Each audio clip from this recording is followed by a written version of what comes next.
After a 7-month break from the big screen, the MCU is back. Here is my review of Captain America: Brave New World. First, if you're a lover of all things TV and film, then make sure to go down below, click the like button, and make sure to subscribe. Captain America: Brave New World sees Anthony Mackie's Sam Wilson pick up the shield for the latest outing of the Avenger in the MCU. Brave New World had probably one of the most publicly talked about production processes for a Marvel movie, well, ever. It was obviously known that this movie has gone through numerous reshoots and also production issues, and also removing characters and bringing new ones in. Did it all work? Let's talk about it.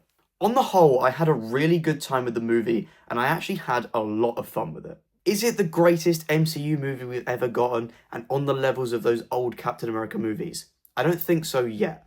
However, I do think this is a big step in the right direction for the MCU in coming back to what it was in the years of 2017 to 2019, which are often called the peak perfect years of Marvel. In this film, the MCU is the most interconnected it's ever been since the likes of Endgame.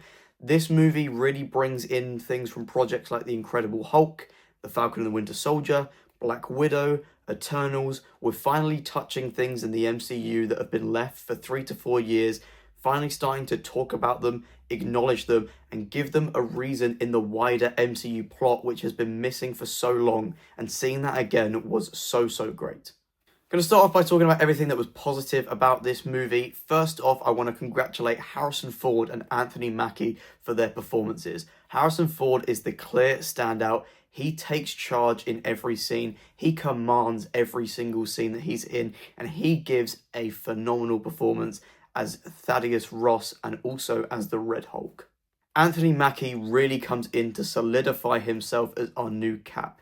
He is really great with his physicality in most of the action sequences, and even in those quieter moments where he's just discussing things with another character, he still has the charm of Captain America.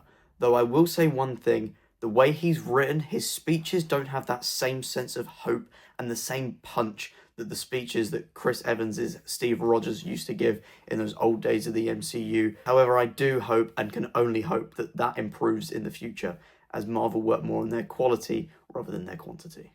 On the topic of quality, Marvel's CGI is at a level here that is far better than what we've gotten in the past 3 years. Red Hulk looked incredible in every single scene that he was in, although they did cheapen out on a couple of scenes, but you'll see what I mean. For me, there's about 2 frames in this where the CGI looks very wacky, and it is incredibly noticeable.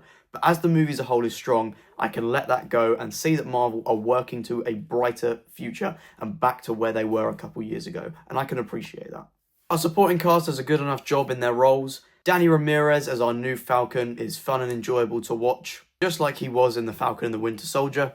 I think Tim Blake Nelson does a great job at portraying the leader and does good with what he's given. For me, I feel like Giancarlo Esposito was incredibly wasted in this role and felt unnecessary and unintegral to the plot as a whole. The editing style of the movie is unfortunately incredibly harsh and choppy, and you can really feel and notice those reshoots and where things have been chopped and changed and flipped around.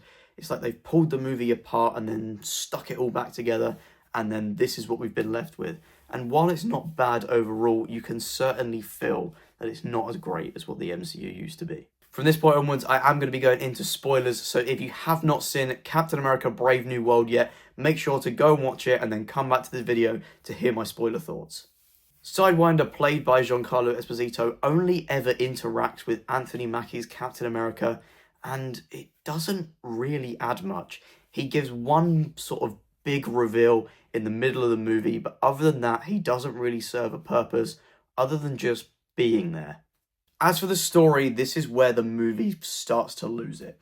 I think it starts off incredibly intriguing. However, they put one of the big twist shots with Isaiah shooting at Harrison Ford's Thaddeus Ross in the trailer, and that ruined something that could have been a good, shocking moment to watch in the film. In the middle of the movie, the plot becomes incredibly convoluted. There's a lot going on that doesn't really make sense, and it feels very overstuffed in the middle, and it's just very chop and change. But in the third act, it picks it up with some great action sequences, on some huge set pieces we haven't seen in the MCU for quite a while, ones that are actually in big expansive landscapes that actually look good. The final battle of this movie with Sam versus Red Hulk is entertaining and thrilling for sure, but I'm not sure if it's a final battle that's going to be remembered for a long time. While there's a lot of fun to be had here and it is very enjoyable to watch, I don't think there's any memorable moments in there. We just kind of have Hulk jumping around doing a lot of things. There's Captain America just yelling out random lines, and none of the choreography is really mind-blowing or anything that we haven't seen before. It's a very simplistic and easy final battle. It's also pretty short. As for the post-credit scene, I wasn't blown away. I don't think it's one of the greatest MCU post-credit scenes. In fact, I think it might be one of the worst. It was shot really weird. Just like usual, Marvel likes to throw their surprises at us. And if you missed a spoiler warning before, this is going to be the biggest spoiler of the video.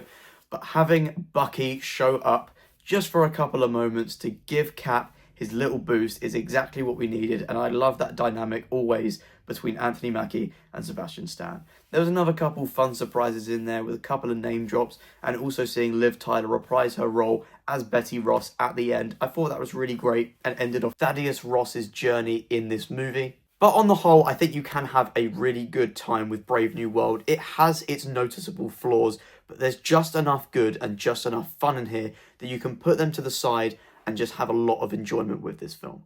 We're not quite back to our levels of top tier MCU, of phase 3, the end of the Infinity Saga, but we're working back to a brighter future, and it's nice to see that Marvel truly are focusing on their quality and not their quantity. I think the cast does a great job. The story is a little bit weak, but there's just enough in there that you can have a great time. But that is all for this review. If you did enjoy, make sure to like, comment, and subscribe, and we'll see you in the next one.